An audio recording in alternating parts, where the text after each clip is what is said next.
Folks, welcome to The Culture here on the Black Star Network. I'm your host, Faraji Muhammad. Thank you so much for tuning in and being a part of the conversation. First, let me tell you about the situation with one Alabama mayor, a black mayor who said some disparaging things about black voters. I want to get your take on this, folks. This is going to be a big story, and I want you to hear it here on The Culture. We're going to talk a little bit about it. Also, we're going to talk about American Heart Month. During the same time of Black History Month, we check in with Dr. Jane Morgan, our cardiologist here, to give us some details on what we can do to improve our heart health. Later on, I check in with the Rio's Capitol Hill correspondent Ashley Banks to talk to us about a number of topics, one of them being the kidnappings in South Africa, how they have increased. We'll talk about that and so much more. So stay with us. It's all happening on today's edition of The Culture, right here on the Black Star Network. You ready? All right, let's go then.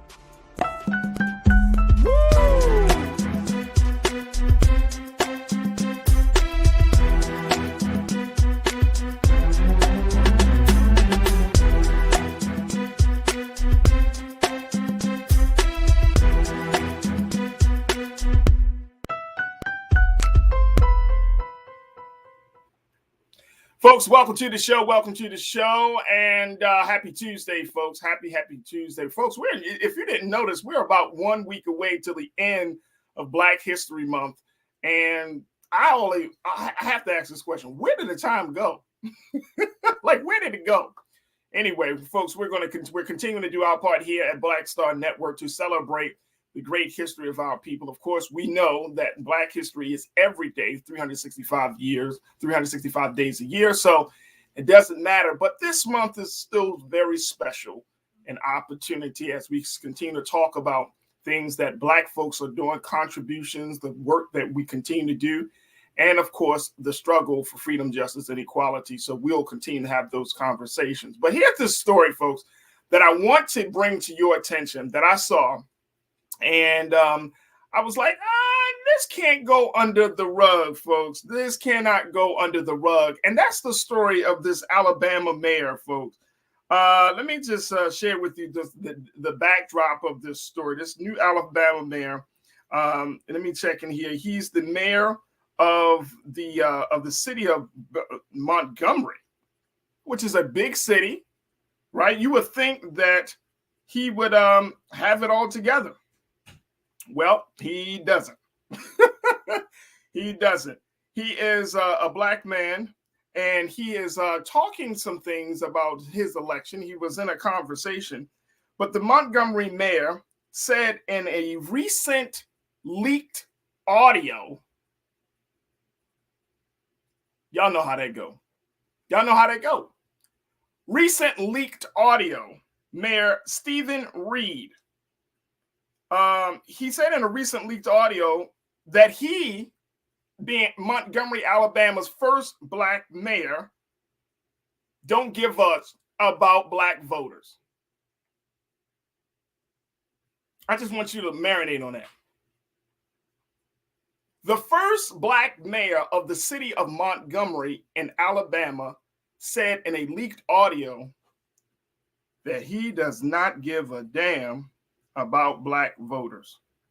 Now, per the Montgomery Advertiser, he appears to, in this audio, he appears to swipe black voters, saying their votes don't matter, saying he don't give a damn about the Maxwell Air Force Base, and the descendants of the Confederate soldiers aren't going to invest in the city. And so let me just share with you, and I don't know, Lisa, if we can pull that, if we can get a copy of this audio. He used some expletives. Let me just say that. He did use some curse words in the midst of all of this, but I will at least show you the statement that from the call that was made about this. This is Montgomery, Alabama's mayor, Stephen Reed. And if you live in Montgomery, Alabama, you probably heard about this. Take a look at this statement. This comes from him. He said, "I can come smile. I don't effing got to do no damn work. I don't have to do no work systematically. And I'm going to be fine. And guess what? I will always get 38 to 45% of the white vote. If I get 30 to 45% of the white vote, I don't effing have to damn get the black vote. I got this past election and I'll effing win." Wow. He said, you got a black city? That's great. You can have all black everything. That's great. You can have all black everything. And guess what? You won't have green nothing if the white money thinks that you aren't looking after this. They will take this to Prattville. They will take this to Pike Road, and you won't have. Well, Mr. Mayor, wow. You think you got it all figured out. You really think you got it all figured out. Culture Crew, can we talk about this? Can we please talk about Mayor Stephen Reed of Montgomery, Alabama? Can we please talk about what this dude is doing? See, this is the stuff, folks. This is, and the reality is, this is the stuff that we often have to discuss, where we feel like, oh man, you know, we got to put black folks in power. But this is the very problem. You can put black people in positions of power, but do they think about the whole? Do they think about the collective? Do they think about advancement, progress? Or will they get in a seat of power and do what this man has done? And of course, he's put out a statement that came out Monday. He, in response to this, he said that I'm sorry, guys. He just said that according to his statement, he said there is an audio clip that features me speaking privately with a member of the Montgomery community.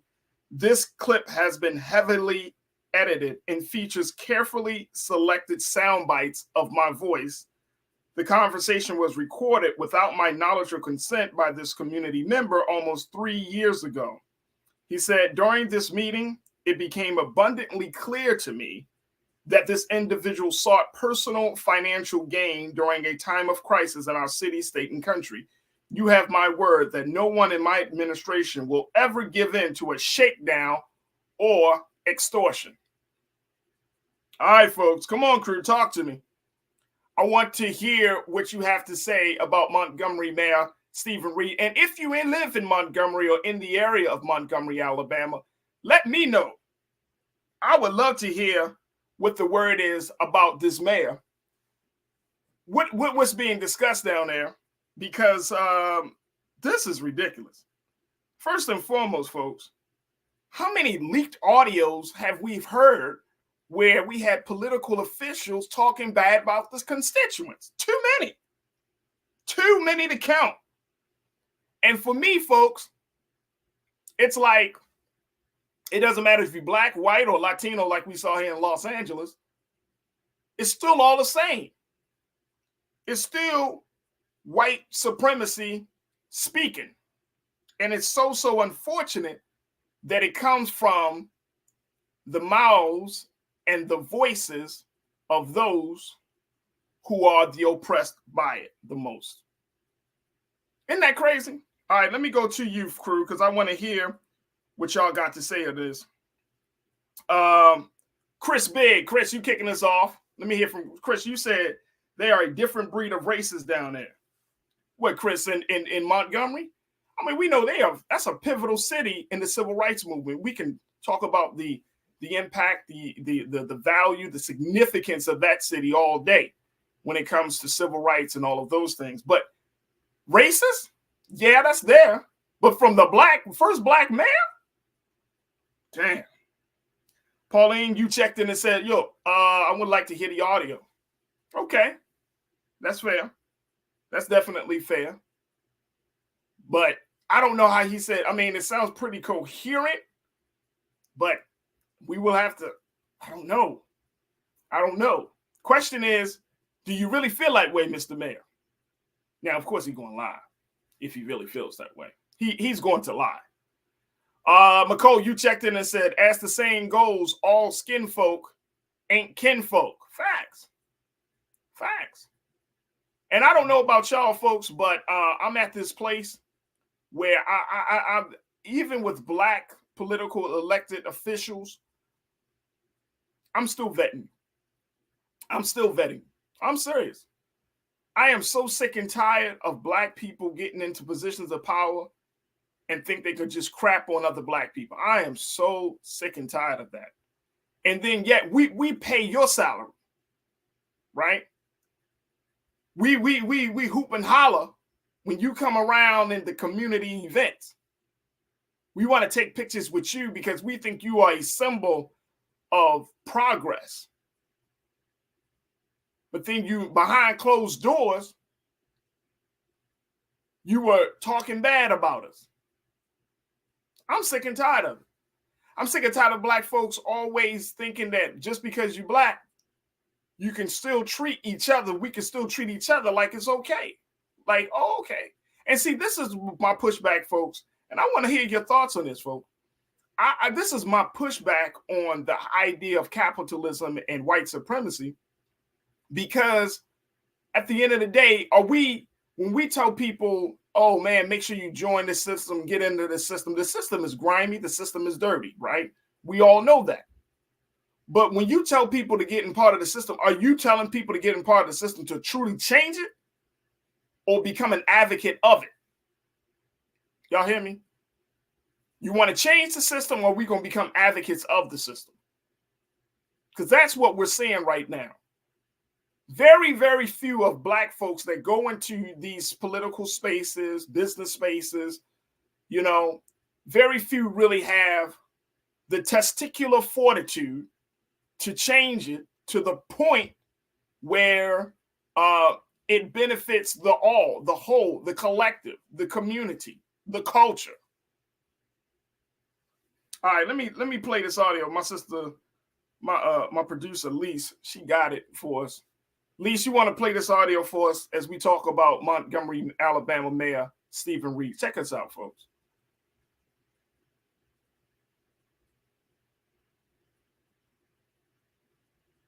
I'm going to have a full fucking conversation with the governor, or listen to the governor about master governor, because guess what? I don't know nobody who was a master governor.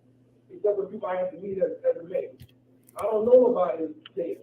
So if that shit is so important to y'all, is y'all better do some shit that's not going to have a full fucking conversation with the governor, or listen to the governor about master governor, because guess what? I don't know nobody who was a master governor. Except for people I have to meet as a mayor. I don't know nobody there. So if that shit is so important to y'all, is y'all better do some shit that's important to me. Wow. So this is part 2 of Mayor Reed's rant, where he talks about the military, which is has a big presence down in Alabama. We already know they're on the coastline there. So you talking bad about the military, you talking bad about black folks. These are probably the 2 voting blocks that got your ass in office. And you crap it on them. I'm trying to make sense of this, crew. I am really trying to make sense of this. All right, let me go back to it. Lisa, let's see. Let me know if you can find the first part. We'll play that at first. Let me go back. Jay West, my man Jay West checked in. He said, you can't talk yourself out of this one. Maybe there is a way for the people of that community to do a recall. And that's the other part, right? What happens when your elected official does something like this, and then the rules don't allow you to recall that person, take them out of office, remove them from positions of power?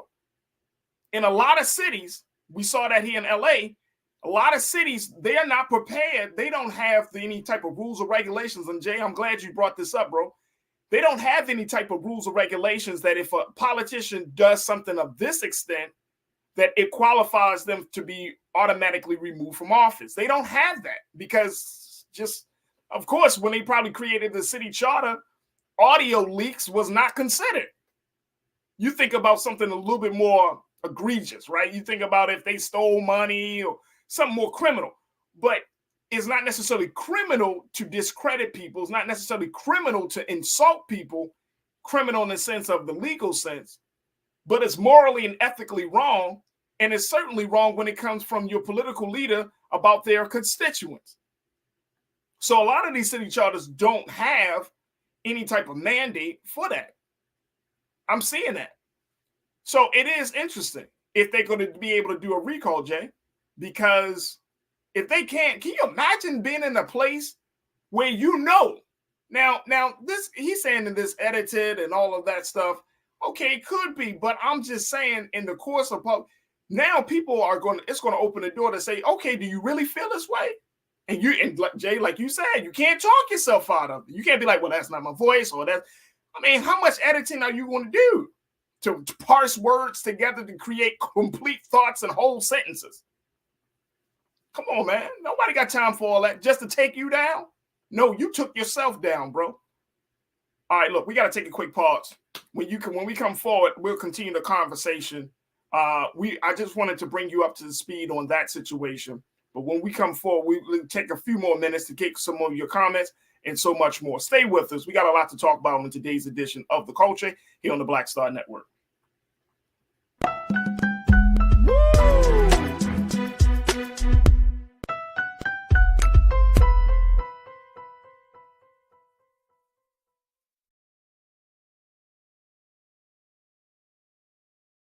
Black Star Network is here.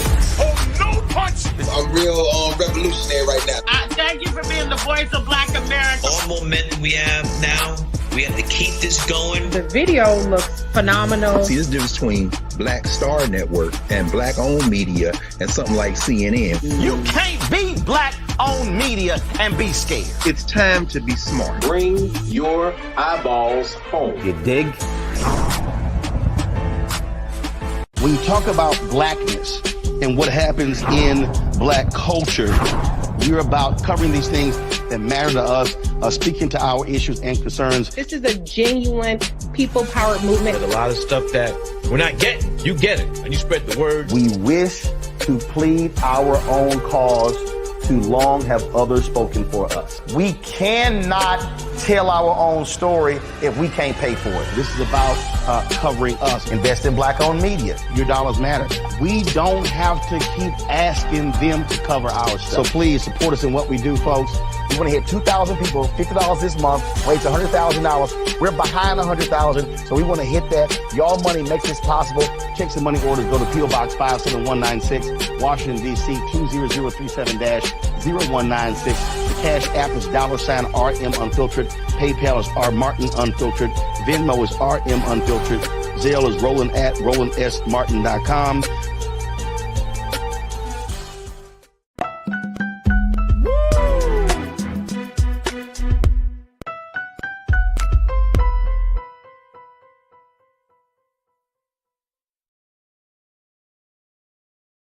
Folks, welcome back to the show. We've been talking about Montgomery, Alabama Mayor Stephen Reed, the first black mayor of the city of Montgomery, talking about a leaked audio that has come out, some leaked audio where the mayor is saying some disparaging words about black voters, basically saying he don't give a F about black voters.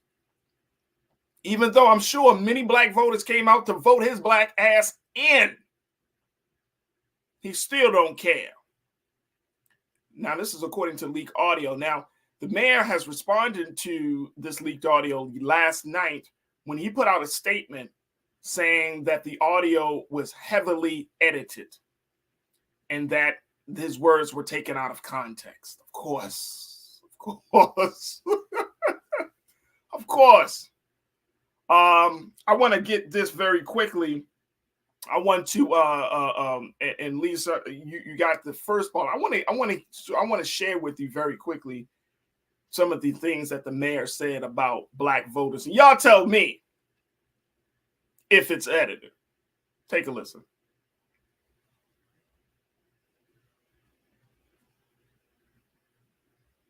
I can come smile. I don't fucking have to do no goddamn work. Okay? I don't have to do no work systemically.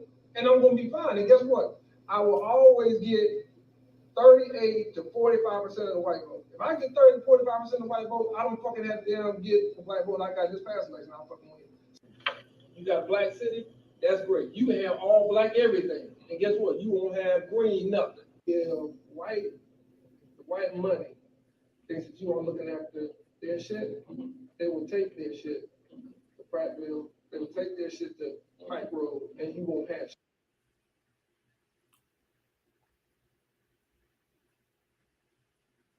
Tell us how you really feel, Mr. Man.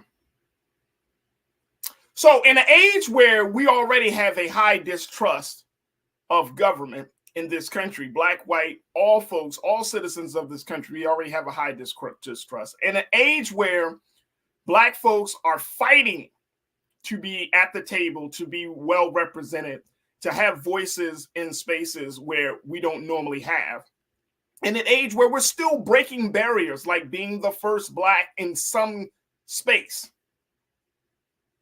This guy decides to use his platform to crap on black voters who probably put his ass in. Now, he said it was heavily edited. Y'all, what y'all think? Okay. My brother Damon, you said, again, you said what you said. You ain't getting away with this one. Nope, he ain't getting away. Come on, Damon. Come on, brother. Hey, Damon, check this out, brother. They're probably going to have some pastor, some preacher to stand with him as he's trying to weasel his way out of this one. Some preacher that's going to come to his defense. Come on, man. Come on. It's going to be some black preacher. Come on, man. Let's keep this thing real. See, the problem is not just about white people. We always kind of think it's just white people, but we got to deal with the other internal problem, which is when there's poor leadership. And when there's poor leadership, what will happen? When there's poor black leadership, the implications of that, sometimes that is even more damaging than poor white leadership. Because of our already dysfunctional relationship with poor white leadership, we kind of expect it. But when you put black people into office and then black people in office crap on you, that does something to your psyche as a black constituent, as a black citizen. All right, let me get a couple more guests, then we're going to have to shift gears here. But let me hear from my sister, Corinna. You say black voters in Montgomery must put an end to his ungrateful black ass. Ding bong. That's how I feel, Corinna.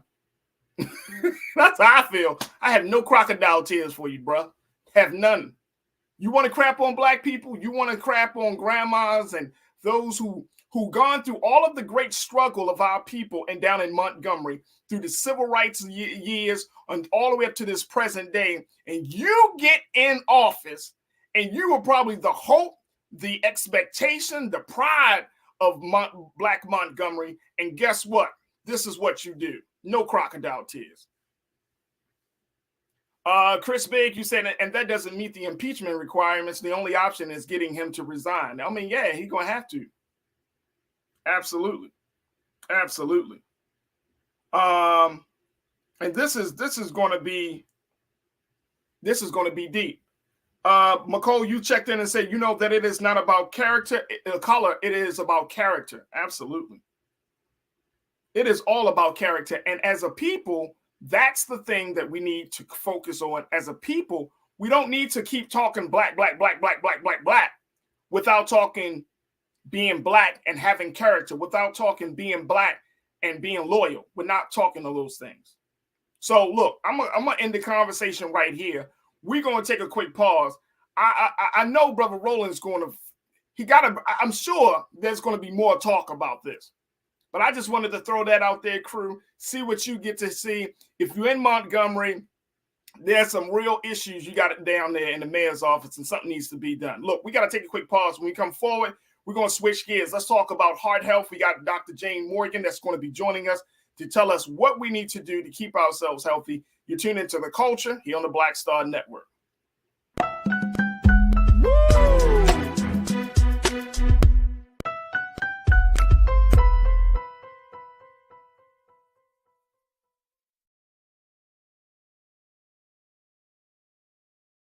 Hatred on the streets, a horrific scene, a white nationalist rally that descended into deadly violence.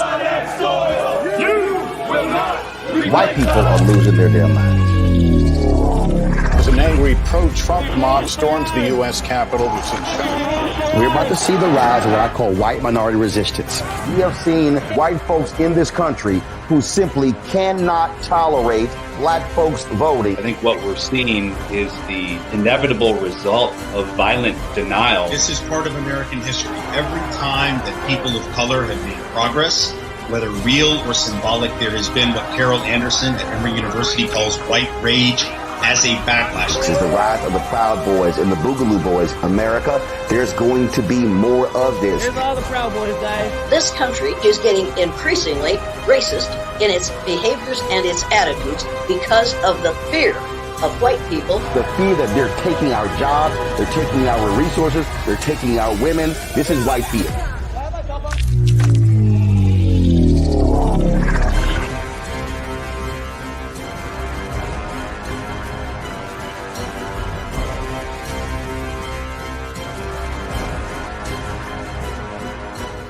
Black Star Network is here. Oh, no punch! I'm real revolutionary right now. Thank you for being the voice of Black America. All momentum we have now, we have to keep this going. The video looks phenomenal. See, this difference between Black Star Network and black-owned media and something like CNN. You can't be black-owned media and be scared. It's time to be smart. Bring your eyeballs home. You dig?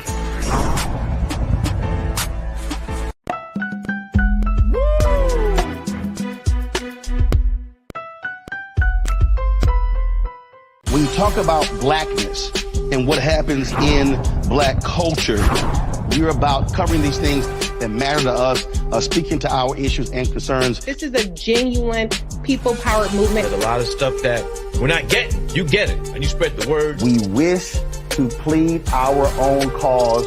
Too long have others spoken for us. We cannot tell our own story if we can't pay for it. This is about covering us. Invest in black-owned media. Your dollars matter. We don't have to keep asking them to cover our stuff. So please support us in what we do, folks. We want to hit 2,000 people, $50 this month, raise $100,000. We're behind 100,000, so we want to hit that. Y'all money makes this possible. Checks and money orders go to P.O. Box 57196, Washington, D.C. 20037-0196.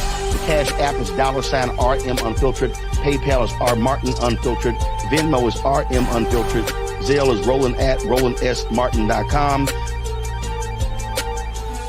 Hatred on the streets, a horrific scene, a white nationalist rally that descended into deadly violence. White people are losing their damn minds. As an angry pro-Trump mob storms the U.S. Capitol, we've seen shootings. We're about to see the rise of what I call white minority resistance. We have seen white folks in this country who simply cannot tolerate black folks voting. I think what we're seeing is the inevitable result of violent denial. This is part of American history. Every time that people of color have made progress, whether real or symbolic, there has been what Carol Anderson at Emory University calls white rage as a backlash. This is the rise of the Proud Boys and the Boogaloo Boys. America, there's going to be more of this. Here's all the Proud Boys, guys. This country is getting increasingly racist in its behaviors and its attitudes because of the fear of white people. The fear that they're taking our jobs, they're taking our resources, they're taking our women. This is white fear.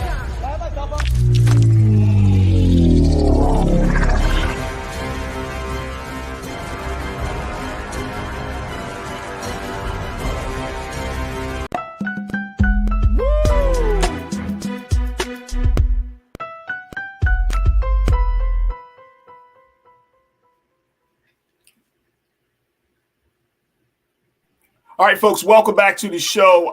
Let's switch gears a little bit and talk about American Heart Month, which is actually this month during Black History Month. And it's an appropriate month to have the conversation about the state and condition of our heart health, because we find, according to a new CDC report, that even though heart disease has declined over the years, especially given what's happened with COVID, guess what, folks?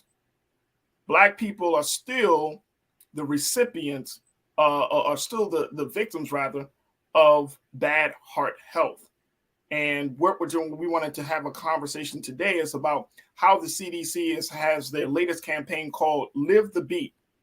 And it's an opportunity for Black adults to learn how they can take care of themselves, learn what they can and cannot do, and most importantly, do what they do to live to see another day. But here to talk to us about the importance of heart health and American Heart Month is our very own Dr. Jane Morgan. She can be seen on Roland Martin Unfiltered, and she's lending her expertise to us today to talk about this very issue. Dr. Morgan, thank you so much for joining us this afternoon. How are you? I am well. Thank you for having me as well. It's an honor. Absolutely, absolutely. All right, so Dr. Morgan, with the CDC, they put out this this report about the fact that Black people, unfortunately, we still suffer from high heart disease. We still have bad heart health, in spite of the other numbers that show that there is a decline of heart disease in the country. How is that possible? There are so many factors, and it's multifactorial. And maybe we'll just start with COVID and work our way backwards. And we know COVID, certainly those first variants, the Alpha, the Beta, the Delta, that were so deadly, impacted Black America disproportionately to other populations. And we saw that also people who were living in multi-generational families and did not have access really to pharmacies also were impacted, as well as those who were on the front lines, those so-called, that term, essential workers. And so what that highlights is we know that if you're infected with COVID, that increases your risk of subsequent heart disease, not only with the risk of myocarditis, but the risk of heart disease down the road. And we actually are seeing an increase in deaths across the United States in that 25 to 45-year-old demographic across all races. And that is the demographic that also had the most COVID infections and were the most likely to have heeded less to public health measures, continued socializing, continued to congregate. And we saw those infections, although very large, the most amount of deaths were in the older population. And I think people became very cavalier and very confident that they were healthy and would survive COVID. But we can see some of these long-term effects also taking place. So here's one of the things, and I'm glad that you pointed that out, Doc. Here's one of the things the CDC data shows. It shows that during the pandemic, the United States lost approximately 5 years of progress in reducing heart disease rates across all races and ethnicities. Black adults experience approximately 10 years of lost progress. So while the rest of the country is at a 5-year loss, we get double that at a 10-year loss. Mm-hmm. So what type of impact will that make when we're talking about making that progress? Can you give us some details as to what that progress looked like? And now that we're at a 10-year deficit, what impact will that have on it? That goes to show you the old adage that when America sneezes, Black America gets pneumonia. And it's exactly what we are seeing here. And in fact, the life expectancy, if you can believe this, is equal now to that of Cuba. That's where we are. And so we've got to begin to dial this back and make certain that we can understand what these factors are, because it is not only COVID. COVID, I think, continue to unveil the societal construct of this country and how it negatively impacts health. But it's also how we manage our heart health. Do we understand that pregnancy is really the first stress test? And are our doctors telling women that specifically, such that if you have complications of pregnancy like preeclampsia, eclampsia, or even high blood pressure or diabetes, then you have a twofold higher increase of heart disease later in your life. And so after your baby is born, you must be referred to a cardiologist. Black women are less likely to get that information and less likely to move forward with that needed cardiac care. And we see that in multiple areas of medicine as we move forward. We've got to begin to dial this back and understand where we as physicians can also make certain that we have that impact. Is it the fact that is it harder to talk to Black folks about heart health in this country? I mean, I would think it would be pretty much easier for us to kind of get the message, Doc. And here's why. One is that I know that a lot of Black folks understand our diets have changed. Like what we used to eat 20 years ago, we can't eat now. Whether you stop eating pork, whether you're gluten-free, whether you're vegan or vegetarian, whether you're pescatarian. Some of us are raw food, that we eat raw foods at times. We go on intermittent fasting. I mean, we're doing all of these things to try to improve our diet. We're exercising more. I see more Black men and women in the gym now. We're running. We're getting involved. We're staying, we're staying active.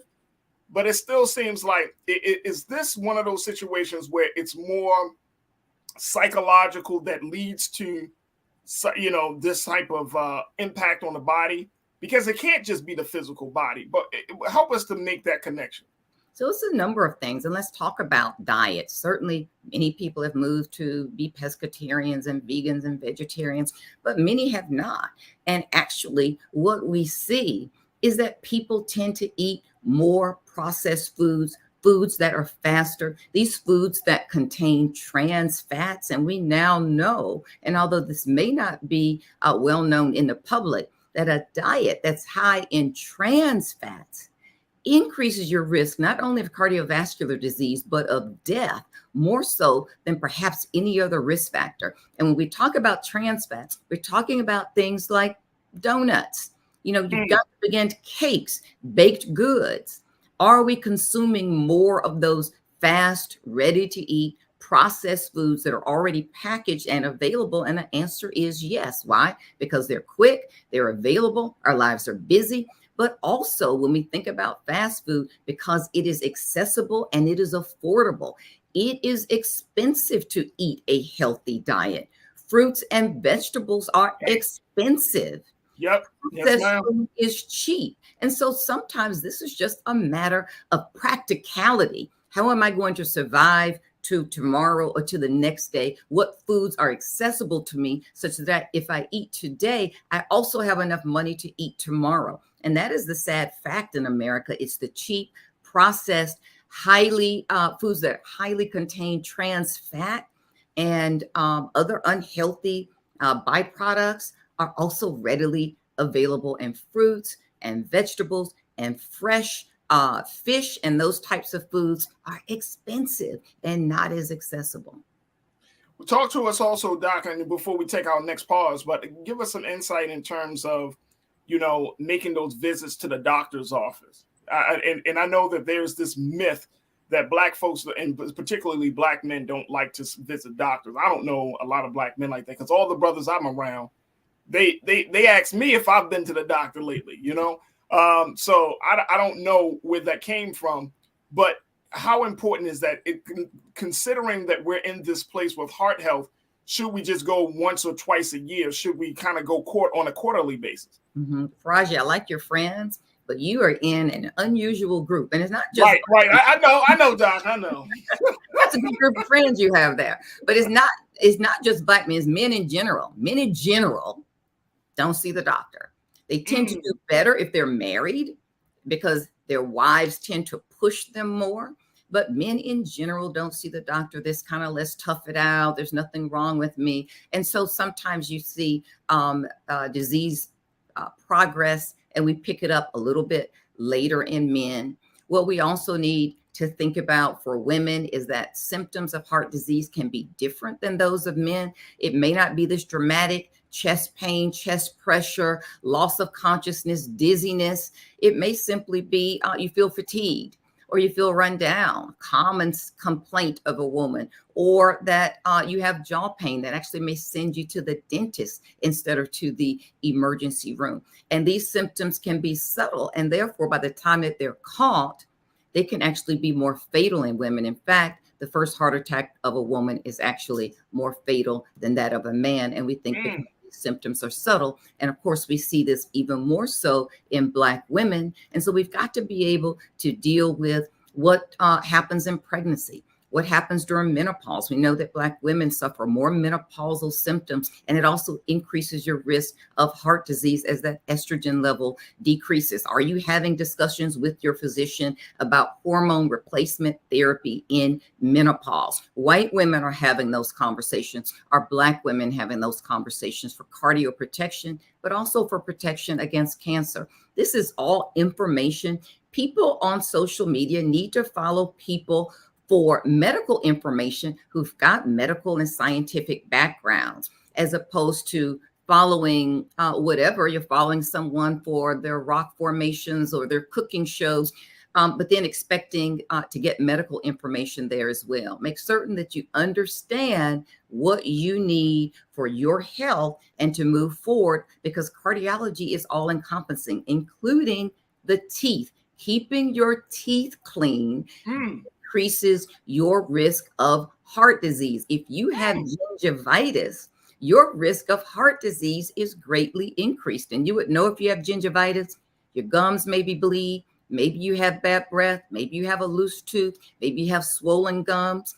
If you have gingivitis, absolutely see your dentist, and then make certain that you have a dental appointment that you're maintaining twice a year for maintenance, because all of the bacteria from gingivitis gets into your blood and can seed those valves of your heart. And you could end up having heart surgery just because you're not taking care of your teeth. This is information that Black people need to have. No doubt, no doubt. Dr. Morgan, we're going to take another quick pause. When we come forward, folks, we're going to continue the conversation.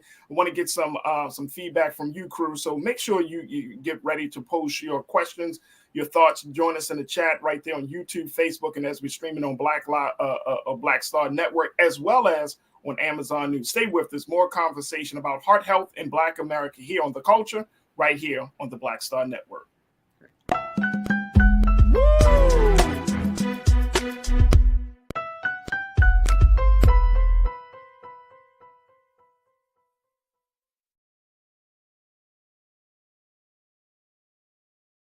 Pull up a chair, take your seat.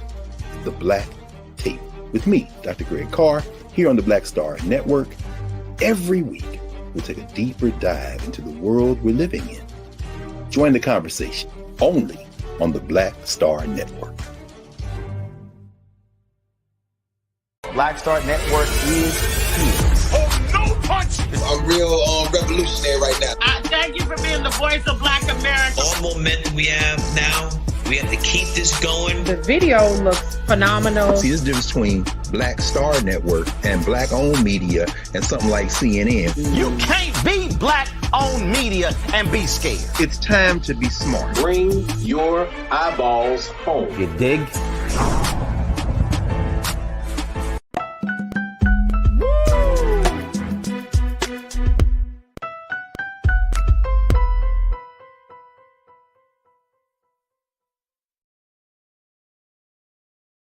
Folks, thank you so much for tuning in. We've been talking about heart health in Black America. We're checking in with cardiologist Dr. Jane Morgan to give us some insight about how we can do our part to keep our hearts healthy. Now, Dr. Morgan, you drop in some jewels. First and foremost, I never knew that gingivitis can lead to a bad heart and heart problems. So that is mind-blowing in and of itself. So now you're talking about not just going to the doctors, you're talking about going to the dentist to get that checked out, because of course, understandably, the body is interconnected. Everything is connected to everything else. So it's a whole system. A couple of questions that folks are posting. One is there a way to reverse heart disease if you change your habits? There is data that shows that you can have regression of these plaques in your arteries, these plaques that build up from high cholesterol and high fat over time that can block the artery, blocks blood flow, which means it blocks oxygen. That's how you have a heart attack. And that can be regressed by, number one, let's talk about diabetes. If you have diabetes that is poorly controlled, if you can start to really get on top of that and control your diabetes, which is an incredible risk factor for heart disease, that starts to be a really positive step in that direction. Losing weight is another one, especially if you are morbidly obese. And also think about what that diet and exercise, very, very, very important. If we can exercise, very, very difficult. We understand in these busy, crazy, upside down lives that we have. But if you can figure out how you can carve out some time to do something that you think you can do or that you want to do, and then make an effort to do that on a consistent basis. This is what we talk about at the CDC with Live the Beat. Find something that speaks to you, not a fad or something that's popular or something that your friend wants to do, something that speaks to you, and then do it. Just take one small step. You don't have to bite the entire apple. Just take a small step and then just be consistent with that small step over time before you take another step. Doc, let's talk a little bit, and I appreciate that because that gives me some hope, and I think that gives a lot of folks some hope, saying that we can become more proactive in dealing with this issue. Now, let's talk about some of those factors that we can't control, such as stress, Right. or we're talking about the impact of systemic racism. How much do those factors, those things that are outside of our control, how much do they really play on our heart health? Incredibly. In fact, Black women have on average a life expectancy, and I'm talking about myself, have a life expectancy 3 years less than the rest of the population, really predicated on ongoing, pervasive, systemic stress that you face not only at home, but also in work and trying to manage work life and negotiate and navigate environments and compete for promotions and what that means. And that ongoing, pervasive, never ending stress of managing and dealing with those environments, we know has impacted cardiovascular health. And we see that as well when we look at studies now, that the group that is more reticent to return to the office as we come hopefully to the tail end of COVID. I'm going to just take an aside and knock on wood as I watch the numbers unfortunately begin to plateau, meaning level off. They have been dropping consistently. They're plateauing, so I'm keeping an eye on it. But let's just say, knock on wood, we're headed to the tail end of COVID.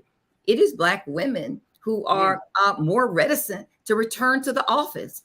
It's been more comfortable to be at home. And I mean, not because you're in your pajamas and you're in Nike house shoes. I mean, because you haven't had to deal with the constant microaggressions that occur at work that you're managing and navigating and negotiating every single day. Black women have found it less stressful, maybe less Black, to be at home than to be in the office. And so absolutely we see that. So do we push back against that, Dr. Morgan? Do we, I mean, and I'm saying in the spaces that we exist, right? Whether it's outside of the home, work, in the church or in our faith institutions, like any space that we find ourselves in, do we push for what?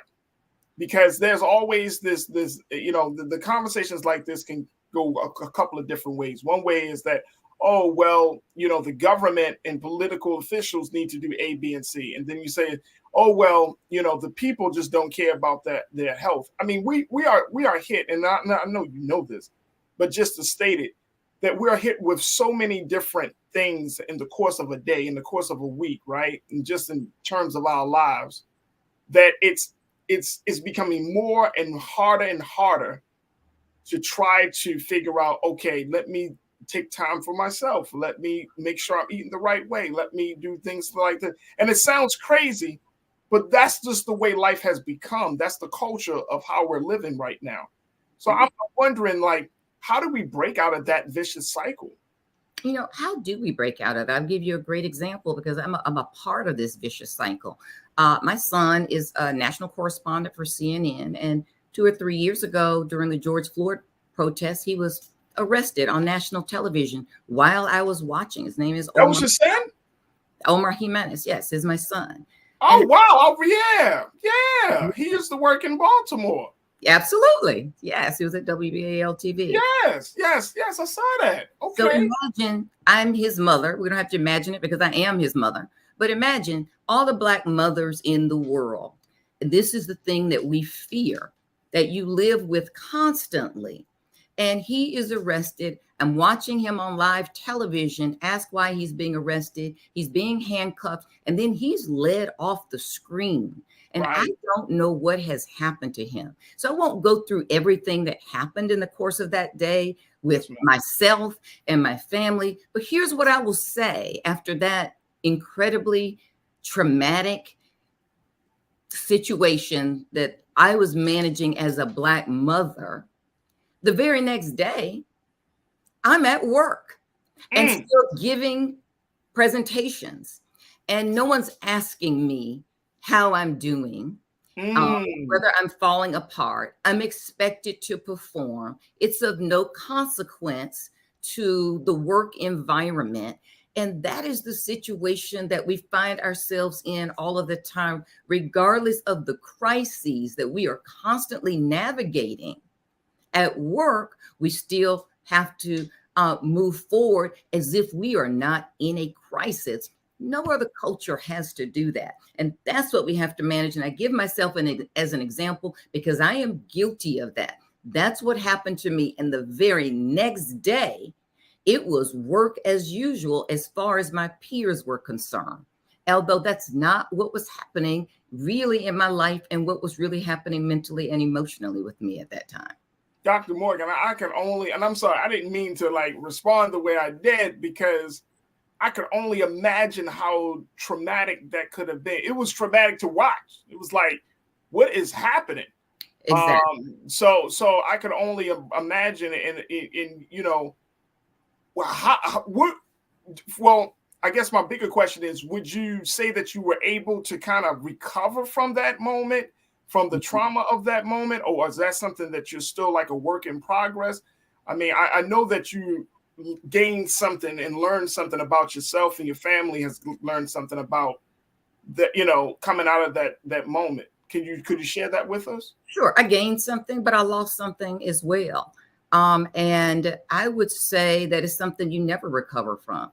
And the thing that Omar said to me after he was finally released, and he gave me a phone call, because if you can imagine, I had called CNN and I had made a lot of phone calls to as many influential friends as I could. I didn't know if I needed to go out there, because what is on my mind? What is on my mind is my son going to survive this? Right. Yep.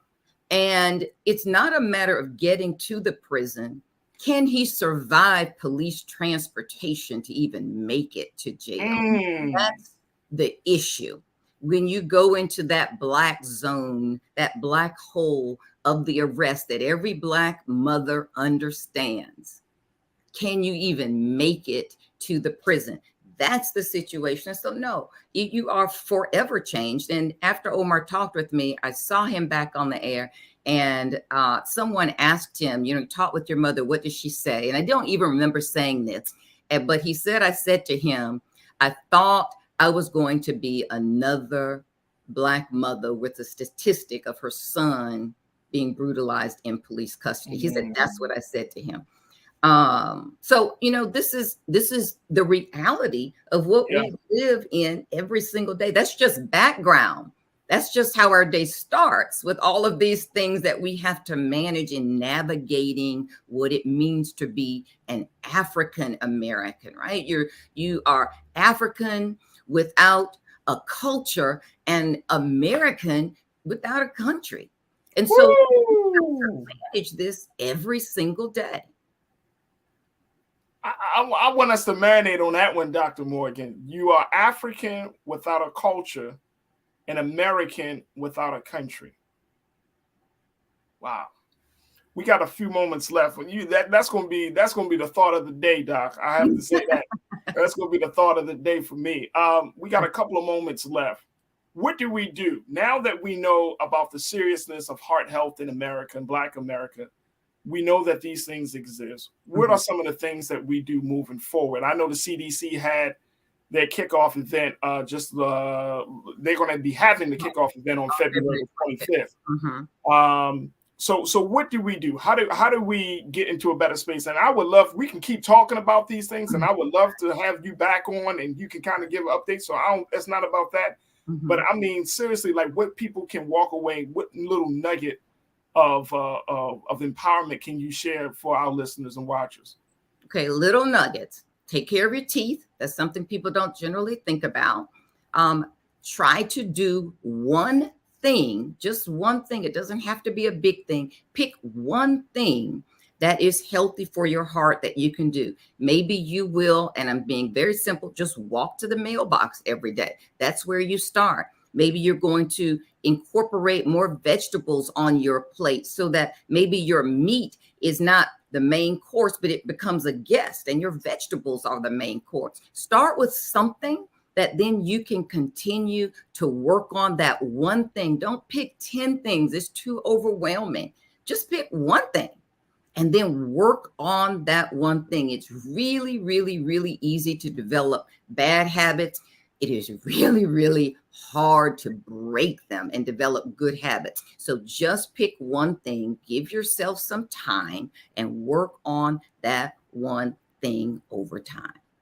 Yeah, it is right there. And Dr. Jane Morgan, I appreciate your expertise and your insight, and most importantly, just on a human level, I commend you for the strength and for you to share your personal testimony. That's a very, very, that speaks volumes about who you are and how far you've come from that moment.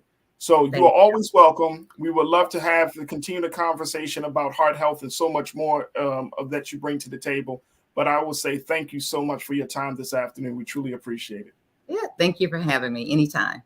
Absolutely. Dr. Jane Morgan, our cardiologist here at the Black Star Network. Folks, we got to take a quick pause. When we come forward, we check in with the Grio's Capitol Hill correspondent, Ashley Banks, to talk about some other newsworthy topics. Stay with us. It's all happening in the next hour of The Culture here on the Black Star Network.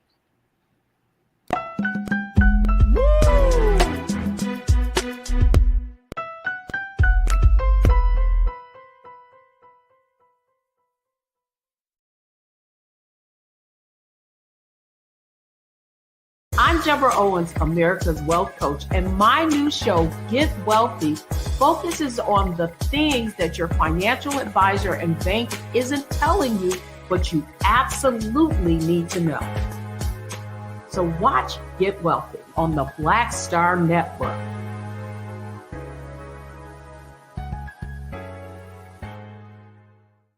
Black Star Network is here. Oh, no punch! I'm real revolutionary right now. Thank you for being the voice of Black America. All momentum we have now, we have to keep this going. The video looks phenomenal. See, there's a difference between Black Star Network and Black-owned media and something like CNN. You can't be Black-owned media and be scared. It's time to be smart. Bring your eyeballs home. You dig?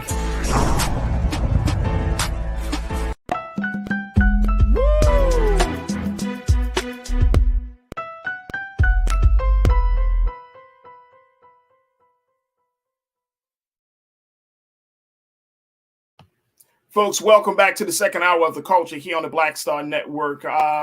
Great conversation that we had with Dr. Jane Morgan, cardiologist.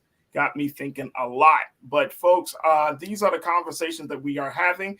And that's why it's important for you to continue to support us here at Black Star Network. Just wanted to take a moment to just let you know that your support means everything to us. So make sure you do your due diligence and go to blackstarnetwork.com, where you can continue to support us financially, share the content, let folks know that we are rocking and rolling here in this digital space. But most importantly, that we need you to support us, folks. Make sure you download the app, Black Star Network, on all of your devices.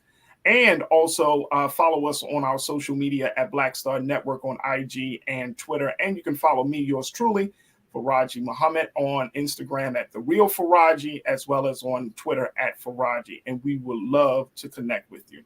All right, folks, we want to switch gears. We wanted to have a chat with the Grio's Capitol Hill correspondent, Ashley Banks, to talk to us about a couple of stories that have that you may not have heard of. The first one is this situation coming out of South Africa, there is a very, very major concern about the number of kidnappings that are happening. And we're looking at this situation and keeping our eyes on it. So we wanted to bring Ashley into let's bring Ashley into the frame. Ashley, first and foremost, good afternoon. How you feeling? Good afternoon. I'm doing pretty good. How about yourself, Faraji? I'm all right. Let's look at what's happening with these. You did a report around South Africa kidnappings for ransom increase at an alarming rate. First and foremost, why is this story, popping up on this side of the waters? Why is it significant for us to talk about it from your vantage point? Yeah, as you know, Faraji, Black Americans, when we travel, a lot of us like to travel to places where we can see people that look like ourselves. Right. South Africa is a very popular destination for Black Americans. And so this story caught my attention a couple months back because I wanted to bring awareness to what's going on. I want Black Americans to know essentially what they could be getting themselves into when they travel. You and I, Faraji, have spoken. I love traveling the world as a solo traveler. So, and I tell you all the time, Ashley, just stop doing that. I love it. It's one of the best feelings in the world. And so if I can help someone else who wants to travel and who wants to get out there, then as a journalist, that's what I'm going to do. And so I saw that the kidnappings for ransom in South Africa in 2022 literally doubled the rate they were in 2021, which is completely insane. And so I was able to catch up with an activist in South Africa who basically just spoke to the issues and the types of people that are being kidnapped for ransom. Obviously, some of the people living in South Africa who are South Africans are dealing with this crisis, but also foreigners, people traveling like you and I, Faraji, could be dealing with the crisis, or people who are expats, foreigners who are now living in the country for one reason or another. And so the activist was letting me know that he knows the police force in South Africa right now has created a task force to combat this issue. But the reason why we may be seeing an uptick in these numbers is because people are not speaking. People are not sharing the information with officers if they know who is doing these kidnappings. Or, if a family member of theirs was kidnapped, they're not going to law enforcement to communicate this information. And the activist Yusuf, he told me that he believes people are afraid. They believe they are afraid that the gangs who are engaging in these kidnappings could retaliate against them. So for these families who, let's say, happen to pay the ransom in order to get their family members back, they believe, hey, I paid the ransom already. What's the point of me going to the cops? And there's a chance that I could see more danger, more harm to my family. So if I can avoid that, then I'm not going to go to the cops. But Yusuf is saying that this is a major issue because the communities in which these are happening, people know who these players are. They know who these gang members are that are participating in these activities. But because law enforcement is not being informed, it's a bit harder to crack down on this issue. It is a bit harder. And I'm glad that you kind of shared that with us because I wanted our watchers to understand the implications of this, right? Because it's getting warmer.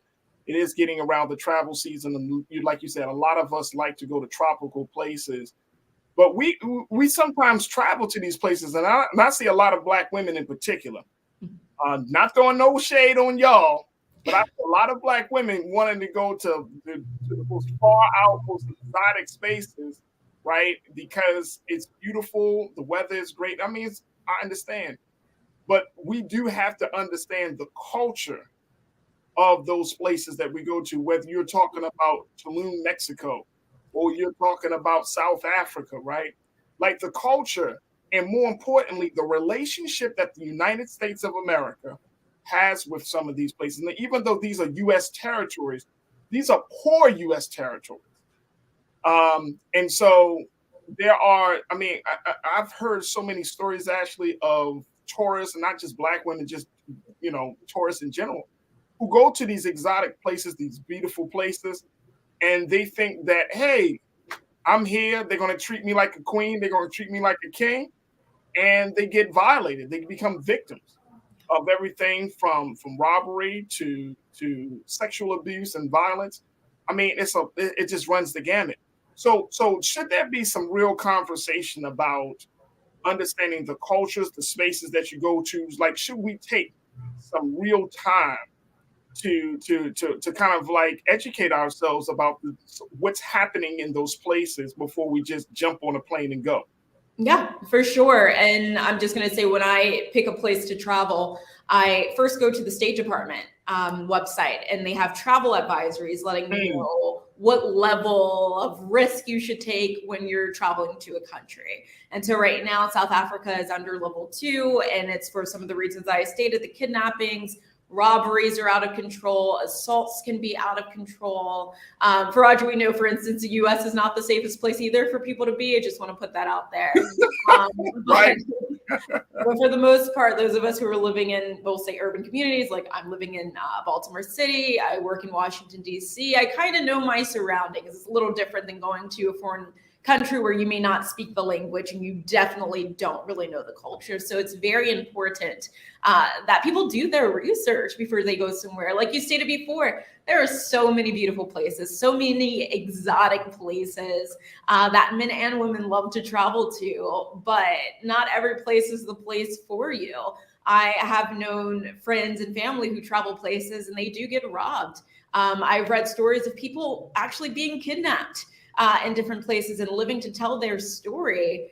You really do have to be cognizant of where you're going. You have to be cognizant of what's going on with the government. There are so many rules that you have to abide by. Some places, for instance, at some point, I don't know if Egypt is still this way, but traveling to Egypt, you couldn't film things. You couldn't take out your camera and fear that people were journalists and would be recording information and criticizing the government. But you have to be careful of where you're going. You have to know the background. You have to understand the culture. Even coming down to where you were staying in your hotel, you need to know where it's located. You can't just pick any resort. You have to read the reviews. You have to search around to see if there have been any problems with certain resorts. Because I will tell you, I have read too many stories in different places where people stay. They'll pick a resort, they'll stay somewhere, but it's a resort known for drug trafficking, for human trafficking, for robberies to take place. And actually, they don't tell you that hotel is known for that on Travelocity. Of course not. Definitely not. You're not going to tell you that. And that's the other part too, right? Because there isn't an opportunity for you to quote unquote visit the hotel before you actually book your stay there. You have to take face value, i.e. the internet, to give you this shimmery, glamorous picture. Oh my gosh, look! And then you get there and you realize that it's in a not too safe part of town. And so I love that measure that you say you take, which is to check with the State Department. I mean, I don't know where folks stand on the politics of everything, but I know one thing: like, you go to certain agencies' websites, you're going to find the news and information that you need to find. I mean, they're going to post it right there. Like, this is not a good place for you to visit right now. They're going to tell you. We just got to access it and read it. Right. But they're certainly going to tell you. So I think that's an excellent suggestion here. I want to jump in as well. Sure. And as a journalist, I go further, obviously, than the State Department. I try to find the best local news sites that aren't run by these countries' governments, but I try to find the real information and to see the crime rate, to see what actually is taking place from day to day in these places. So I'm just going to put it out there. I'm someone who loves to travel to North Africa and the Middle East, which are not the safest countries in the world right now. And so I have to do so much research to make sure I'm going to a place that is stable enough for me to be able to stay for about a week or two, make sure I'm safe and I can come back home to my family and friends. And so I have to really dig deep to make sure that I'm not putting myself in harm's way. But there's plenty of information out there if you're looking for it, to make sure that you're going to a place that's safe for you. But the issue is so many people have their heart's desires. they have these bucket lists, they see people taking these cool pictures, posting them on social media, posting these videos on TikTok, and they feel like they're going to have that same experience. Or they're seeing these things on social media, not understanding that those people who posted it might have had bad experiences, but they're not sharing those bad experiences. People are seeing the glamour, they're just seeing the positive and thinking they're going to have that same experience, when in reality, you just may not. Everyone's experience is different. Absolutely. Folks, I want you to join us in the conversation as we talk to the Grio's Capitol Hill correspondent, Ashley Banks, to get us your take on this story about the increase of South African kidnappings, these kidnappings for ransoms that we're seeing more and more of. And folks, post your comments in the chat as we are streaming live on YouTube, of course, Facebook, and on Black Star Network, as well as Amazon News. But here's the thing, Ashley, what is the local government saying? And then we got to take a quick break, because I also want to kind of get your take as to what the Biden-Harris administration is doing to address this problem. But what is the local government in South Africa is doing in some of these countries? Yeah, so in South Africa right now, the police department held a press conference a month or so ago, basically stating that they've created a task force to tackle kidnappings. They are urging the community to come forward with any information to help them crack down on what's taking place. But the police force is saying this is their main priority. We need to stop this, obviously, because if you're hearing about an increase in kidnappings around the world, in South Africa, if people around the world are getting this information, they're not going to help. Tourism is a big thing in a lot of countries, and it's going to hurt their bottom line if people are not traveling to South Africa. So the police department is doing all that it can, or at least it's saying it's doing all that it can to crack down on these kidnappings. Absolutely. Look, we got to take a quick pause. When we come forward, we'll continue our conversation with Ashley Banks. We're going to continue our conversation with you as we talk about this issue. Again, folks, I would love to hear what you got to say. So post your comments, and we'll try to get to as many of your thoughts as possible. Stay with us. It's The Culture here on the Black Star Network.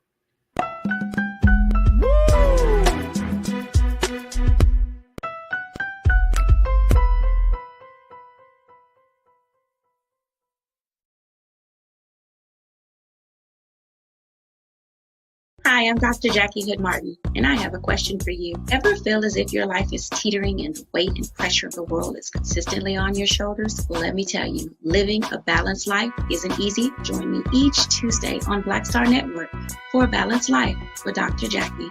We'll laugh together, cry together, pull ourselves together, and cheer each other on. So join me for new shows each Tuesday on Black Star Network, A Balanced Life with Dr. Jackie.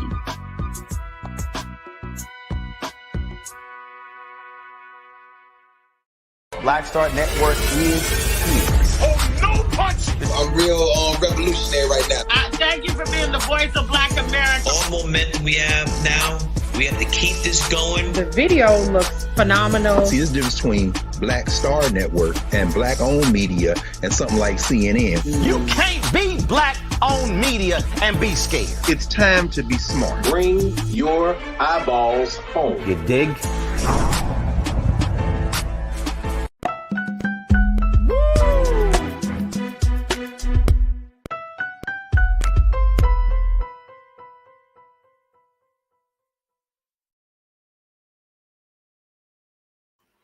Folks, welcome back. We have been talking about this recent rash of South African kidnappings for ransom situations that have been happening in the southern part of the continent.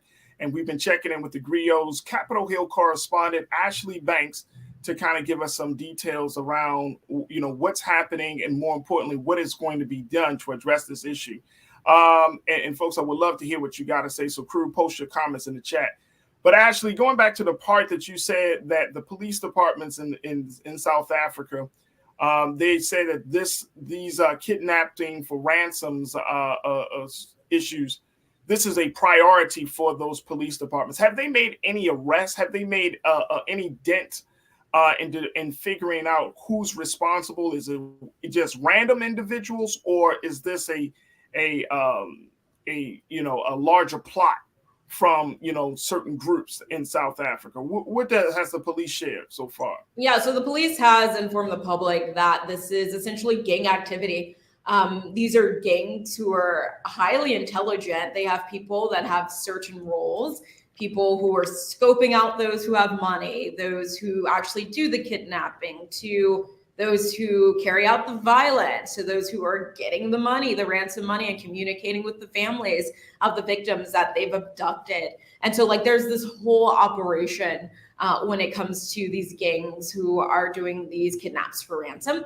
And then you have the copycat gangs that see what's taking place, but they're not asking for as much money, and they're not as sophisticated as the gangs who are doing most of these kidnappings for ransom and asking for all of this money from families. And so at this point, it's unknown how many people officers have actually arrested, but they are aware that these aren't just random situations.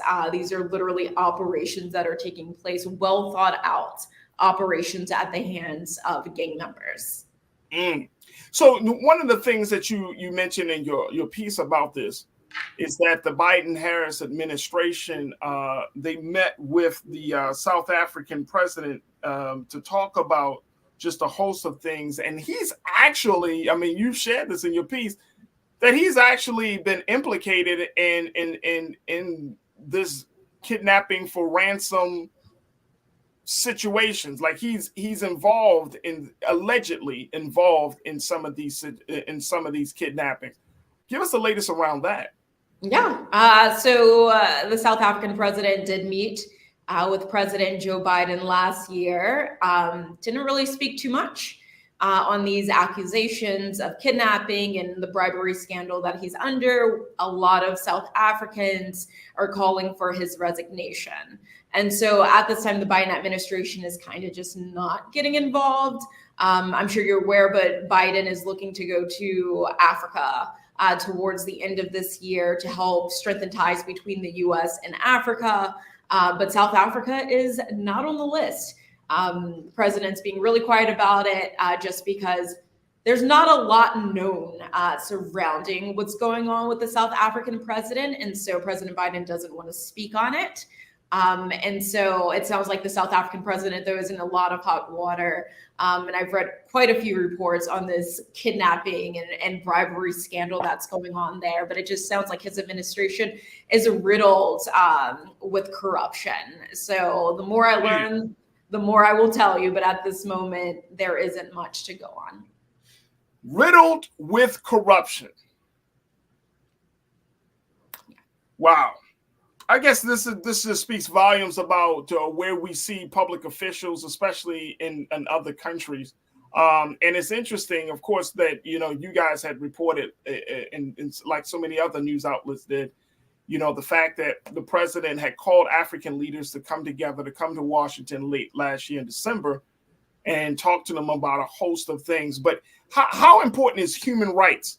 Was that, as far as you know, was human rights and civil rights and protection of women, were these some of the big things that were talked about? Because unfortunately, we still find that in a lot of these African countries, that there are some egregious violations that are happening, like we're seeing in other parts of the world. But I'm wondering if we're going to see any turning of the tide coming this year and moving forward with some of these human rights violations. I think that's a great question for Raji. So the top priority during the U.S.-Africa summit was about economic growth. That's the basic thing that was promoted.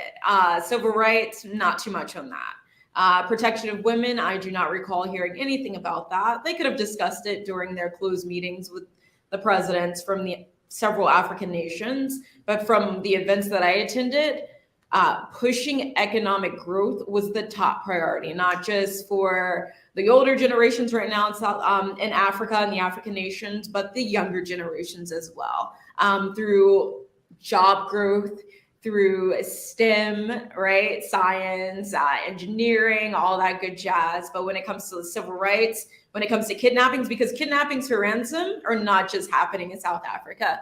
Kidnappings are happening all around Africa, several nations on the continent. And so I do not remember any of that being spoken about during the U.S.-Africa summit. Right. Damn.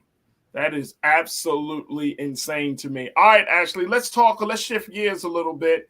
And I wanted to kind of get your take on a cultural situation that we're seeing. Let me just share this for you folks. This is very, very interesting to say the least. And Ashley, of course, getting your take on it. So the situation is now we're looking at what's happening with BAFTA. Now, BAFTA it had their awards ceremony just the other day, and this is like the British versions of the what can we say?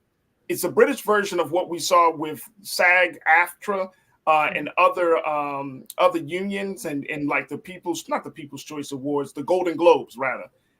The British version of the Golden Globes, where they highlight, actors and actresses and works that are doing some great things. So they had this whole ceremony, and they had a young lady by the name of Miss DeBose, who is the sister that played in the story West Side Story, Ariana DeBose. She did this piece. And Lisa, I'm gonna ask you to pull it up so that our audience can really see it, because I want to get your take on this, Ashley. But she did a performance where she did a little singing and then she did a little rapping. And in her rap, she wanted to pay homage to all of the women in Hollywood that have been pushing the conversation in so many different ways. So she shouted out, Jamie Lee Curtis. She shouted out Angela Bassett and Viola Davis. Now, this is a Black woman, made up her own original rap. And when she got on stage, people said that her performance was, quote unquote, cringy. Cringy. Because she did not execute the performance. It did not sound so well.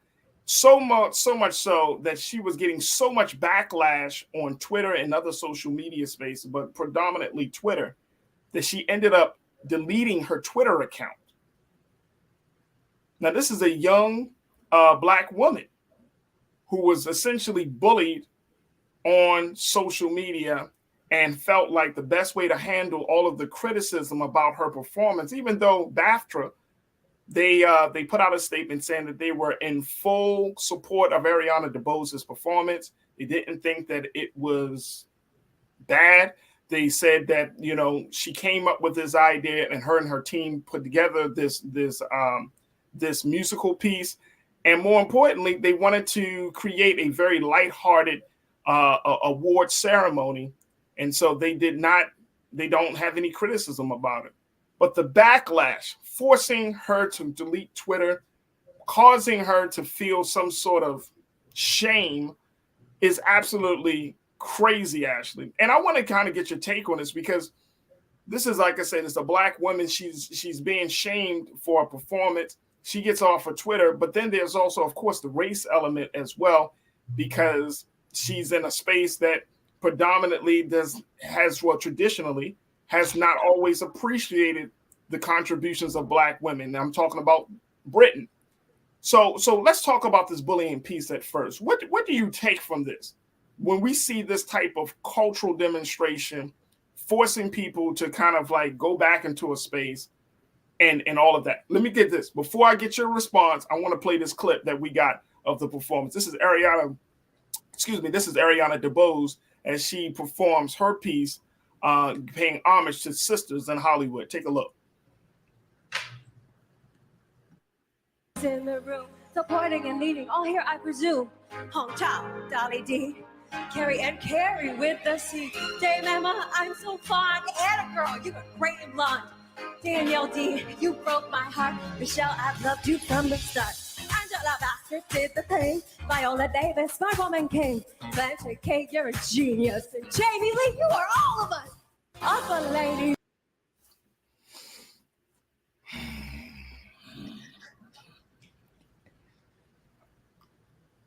Okay, Ashley. What What do you make of this situation? Well, it's really sad first that rap portion is the only thing from her performance that made the rounds on social media. There was another portion where she was singing and all that stuff. But just from an artistic point of view, you can see that she was out of breath. She probably was nervous.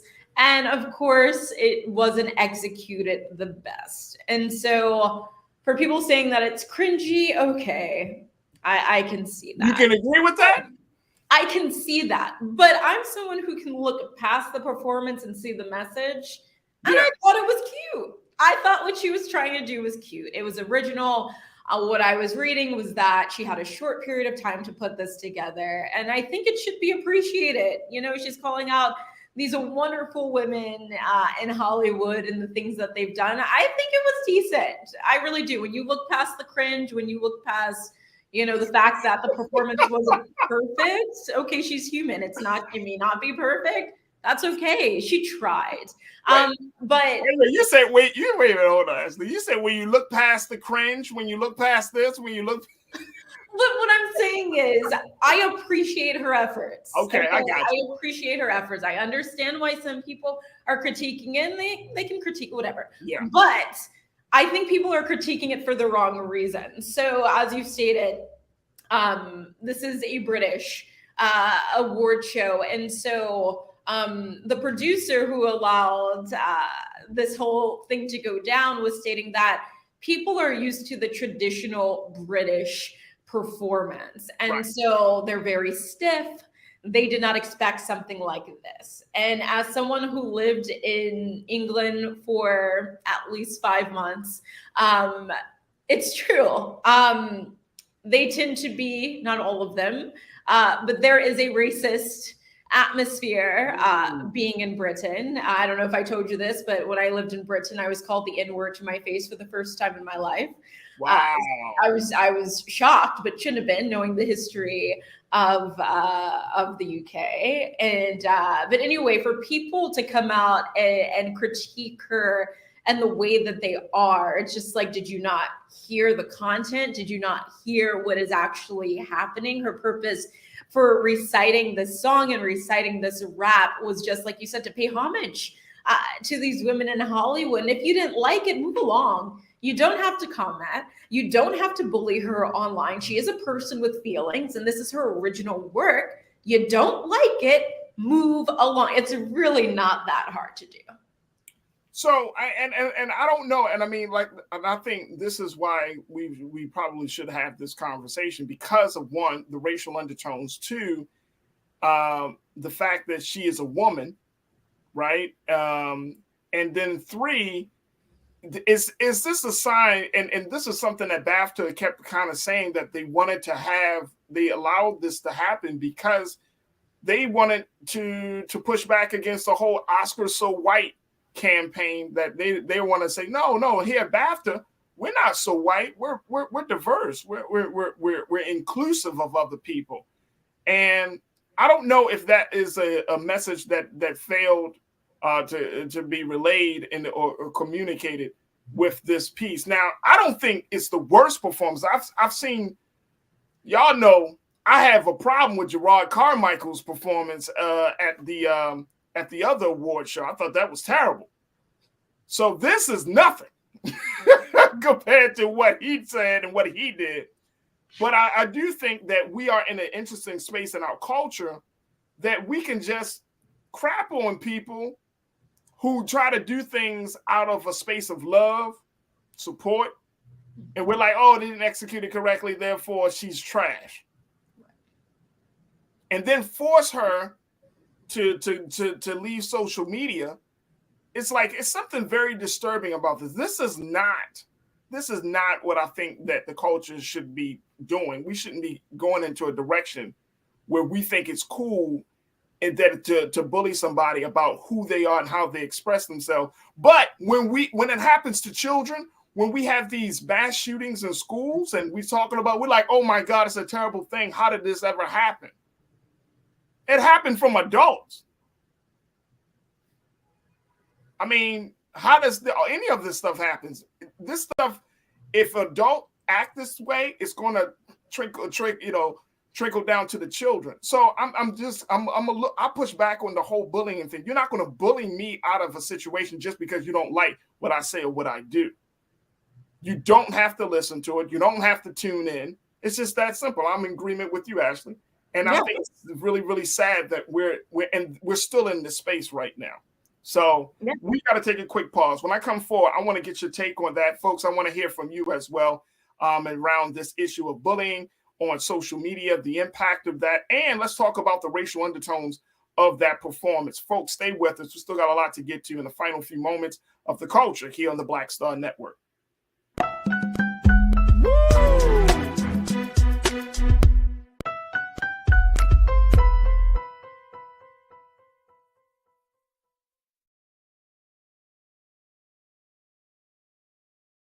When you talk about blackness and what happens in black culture, we're about covering these things that matter to us, speaking to our issues and concerns. This is a genuine people-powered movement. There's a lot of stuff that we're not getting. You get it, and you spread the word. We wish to plead our own cause.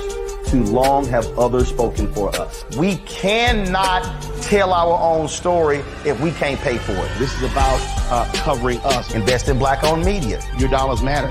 We don't have to keep asking them to cover our stuff. So please support us in what we do, folks. We want to hit 2,000 people, $50 this month, raise $100,000. We're behind 100,000, so we want to hit that. Y'all money makes this possible. Checks and money orders go to P.O. Box 57196, Washington, D.C. 20037-0196.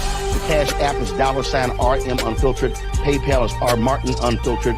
Venmo is RM Unfiltered. Zelle is Roland at RolandSMartin.com. Black Star Network is here. Oh, no punch! I'm real revolutionary right now. Thank you for being the voice of Black America. All momentum we have now, we have to keep this going. The video looks phenomenal. See, there's a difference between Black Star Network and black-owned media and something like CNN. You can't be black-owned media and be scared. It's time to be smart. Bring your eyeballs home. You dig? Hatred on the streets, a horrific scene, a white nationalist rally that descended into deadly violence. White people are losing their damn minds.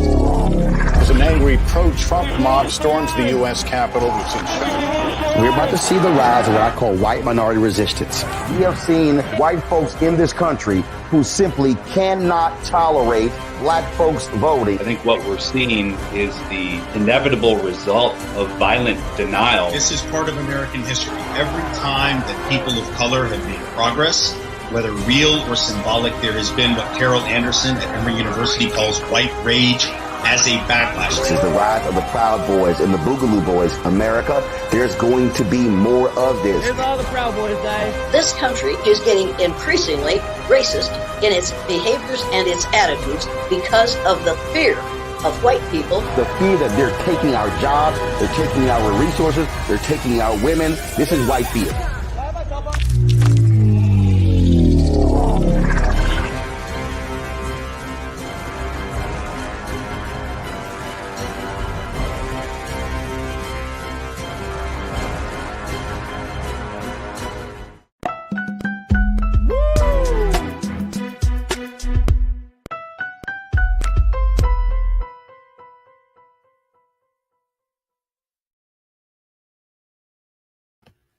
All right, folks, welcome back to the show. We've been talking about the Twitter backlash of Ariana DeBose. This is the woman, the black woman, who was featured in Steven Spielberg's film West Side Story. She played the title character of Anita. She actually was nominated for an Oscar for her role in that movie. But she is a musical theater actress. And at this year's BAFTA Awards in Britain, she performed an original piece that she did a combinations of We Are Family and Sisters standing together. And in that piece, she kind of created this original rap that was like Vogue inspired. Y'all remember the Madonna song Vogue? That was like Vogue inspired. Well, it didn't go over well. People thought that her performance was cringy. They saw she was out of breath, and it just did not end up well. So much so that it forced the actress to deactivate her Twitter account and to kind of go quiet as the backlash continues to simmer. We've been talking to the Grio's Capitol Hill correspondent, Ashley Banks, getting her take on this. And folks, we would love to hear what you got to say as well. So post your comments in the chat.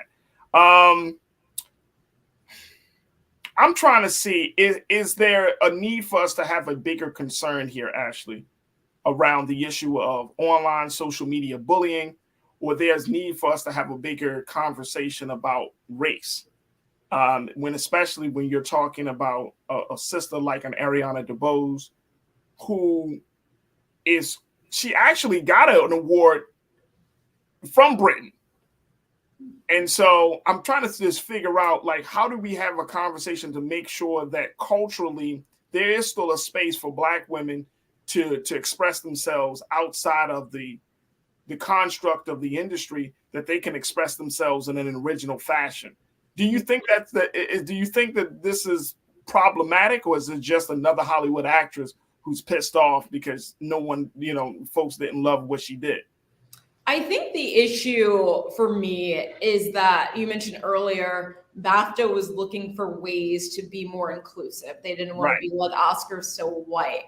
But I want to know who was on the board to decide that this was the avenue to take. Not saying there's anything wrong with her performance, but if we want to be more inclusive, I feel like there are other ways that they could have been more inclusive when it comes to women of color. To me, it's kind of stereotypical to have a Black person rap. It's like, is that the... So should we be mad about that? I mean, from a cultural standpoint? We have to be mad about it. I'm just saying, I think it should be a conversation. Is there something that we could have come up with that would have made more sense?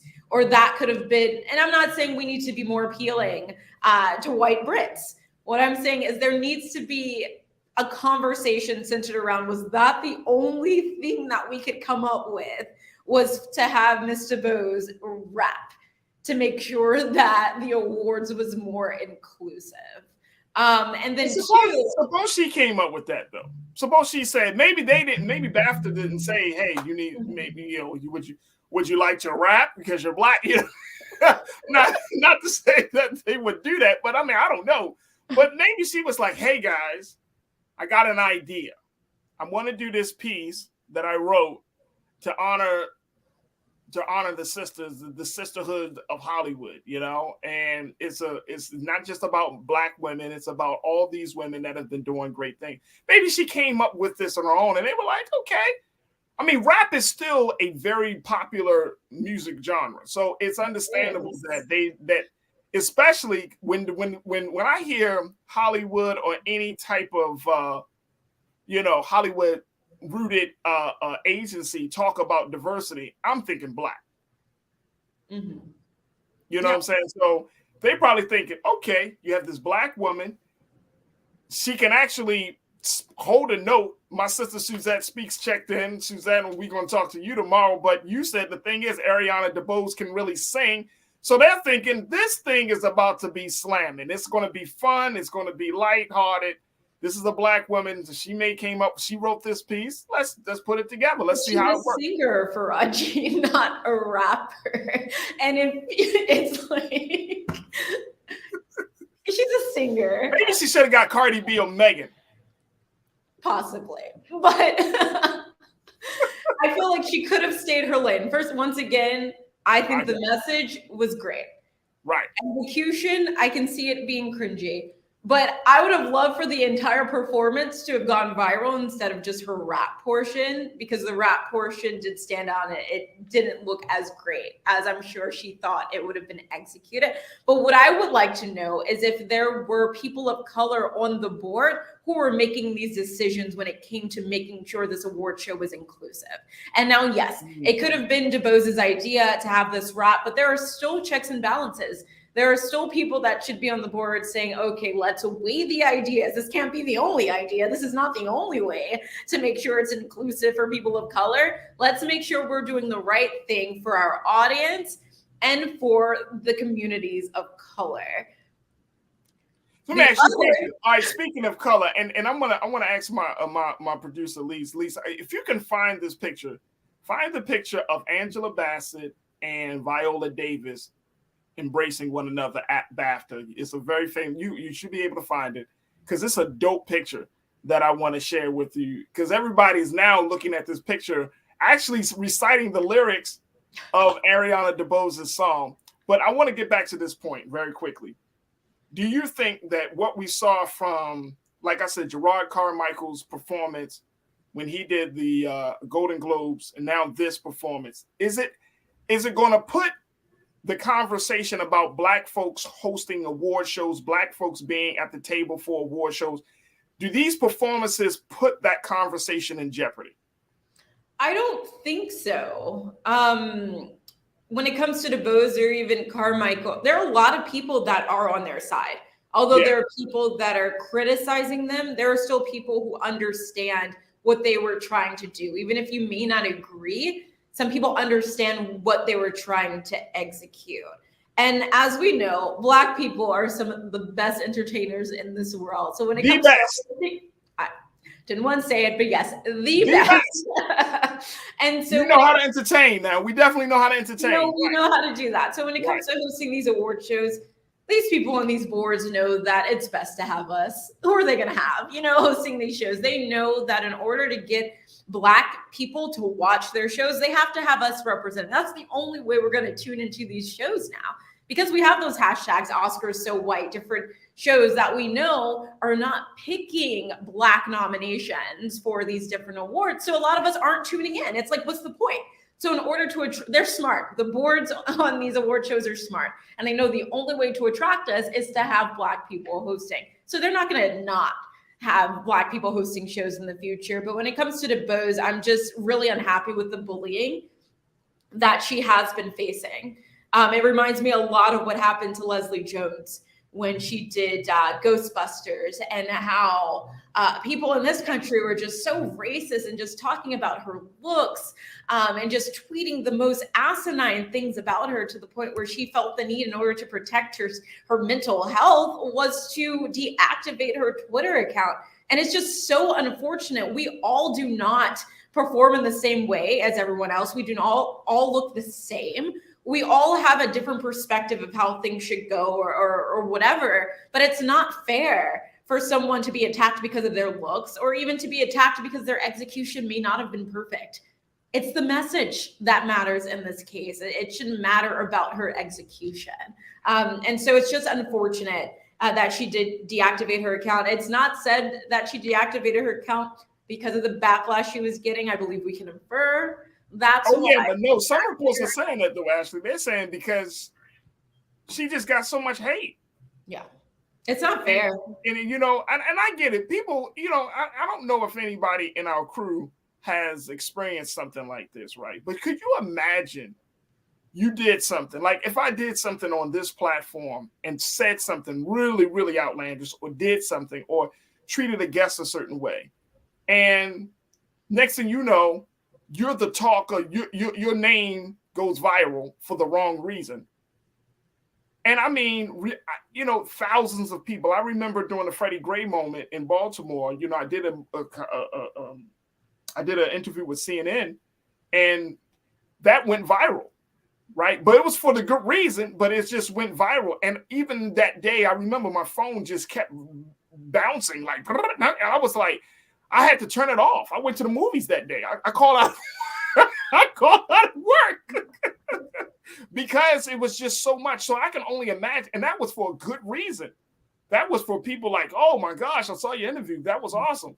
Yeah. I can only imagine for it being not a good reason. Here you are, an award-winning actress. You've been doing this for years, and then people are calling your performance cringy. And then they get, not only are they just talking about your performance, they might even get into the space of, you are Black, and it's like, ooh, that is hard to to swallow. That's a very, very hard, and it's just a very hard pill to swallow to deal with that. So yeah, I don't know. Like, my heart goes out to her. And Lisa, I don't know if we can grab the pictures. I think it's a dope picture. There's this viral moment of Viola Davis and Angela Bassett look like they're sharing a moment and they're embracing her. But if you can't find it, it's fine. But folks, I'm saying it's beautiful. It's a beautiful picture. But more importantly, we have to make sure that as the culture, we support Black women. There is our Blackness is on display at all times, whether you're talking about in Washington, D.C. or Hollywood, California. Our Blackness is always up for debate. And that's the thing about it. That now we're at this point, and it might be a good point, it might not be a good point, that when somebody from our community does something and it goes well, it's a reflection of us. But when somebody from our community does something and is not received well, it's also a reflection of us. I don't know, Ashley, if we can get around that. I mean, as you know, in our community, as members of the Black community, we have an understanding that we're not all the same. And that there's not one Black person on this earth that carries the rest of us. That we all think differently, we come from different backgrounds, all that good stuff. But as it pertains to other races, that perspective does play a role, unfortunately. But when it comes to something as simple as what DuBose did, there is no reason for the critics to even come out in the way that they did. It's just like, that woman was out there, she made this song rap thing and she was having fun. Yes, it wasn't perfect. No, she's not some Grammy Award winning rapper, but she was having fun and doing what she thought was best in the moment. And I think that needs to be recognized, that she has the courage to even get out there and do something that she usually doesn't do, to pay homage to sisters that look like her and sisters who don't look like her, to respect their craft and respect the work that they have done in the industry. And so it's just unfortunate. But I do hope she rises above this. I do hope she, for her sake, gets back on social media and kind of knocks the haters away and continues to live her best life. But it's just unfortunate that we live in a time where the critics are just loud, so loud that they really are hurting celebrities like her. They're hurting her mental health. They're hurting her emotional health. Like, you don't know the things she could be going through in her personal life. Yeah, that's what I'm saying. If this was a boost that she could have possibly just needed. She could have lost a loved one. She could be dealing with insecurity. She could be dealing with depression and a bunch of different things that, we don't have time to mention on this show right now. But you never know where a person is. I just wish more people were kind. And if you don't have anything nice to say, the advice that your parents would give you as a child, if you don't have anything nice to say, don't say anything at all. But as people age, for some reason, they just feel like they can say whatever, that they're entitled to their opinion, no matter who it's going to hurt. And it's truly unfortunate. But I am hoping that DuBose comes back stronger than ever. It just does whatever she wants to do, no matter what other people are going to say about her. Absolutely. I want to honor these two as we talk about this, Ariana DuBose, a talented Black woman. I wanted to show this picture because in spite of the viral moment of this, she did say some very true things in that little rap. Angela Bassett did the thing. She did the thing. Viola Davis is my woman king. Take a look at this, folks. This is the picture. Oh, I love stunning. I love this picture. Y'all want some Black love? That's like two dynamic women who have reshaped the conversation about Black womanhood, Blackness.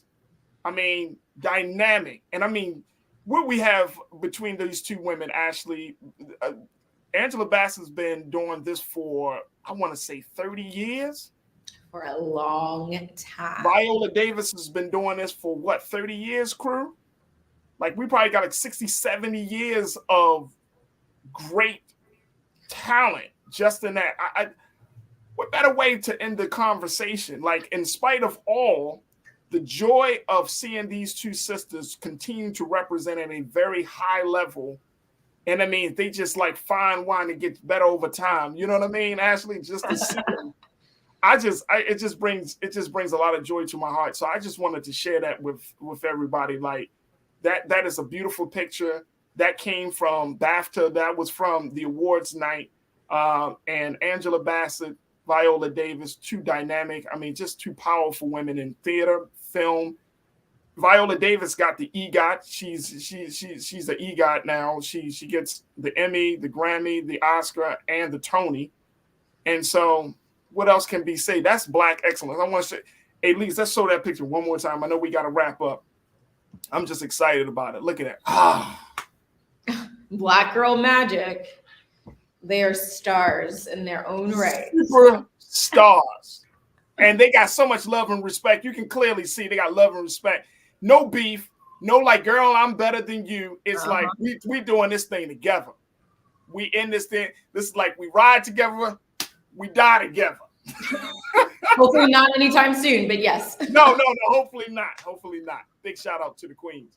All right, Ashley, we truly appreciate you for checking in and continuing to bring us up to speed. We look forward to having more conversations with you over the next few weeks. I know you're working on a number of stories, so we'll love to, create a space and some time for you to talk about these stories. But we're good to see you again today. Sounds good. Great seeing you too, Faraji. All right, thank you. Ashley Banks, the Grio's Capitol Hill correspondent, checking in. All right, folks, that's going to do it for us. I thank each and every one of you. Thank my team. I thank my man Keenan Joel. I thank my sister Elise holding it down today and making sure that the show happens the way it's supposed to happen. My control room. Thank you. And of course, folks, I thank you.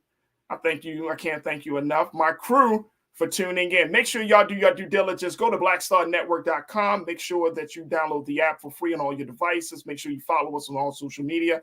And of course, make sure you continue to show your support for the great work that we're doing.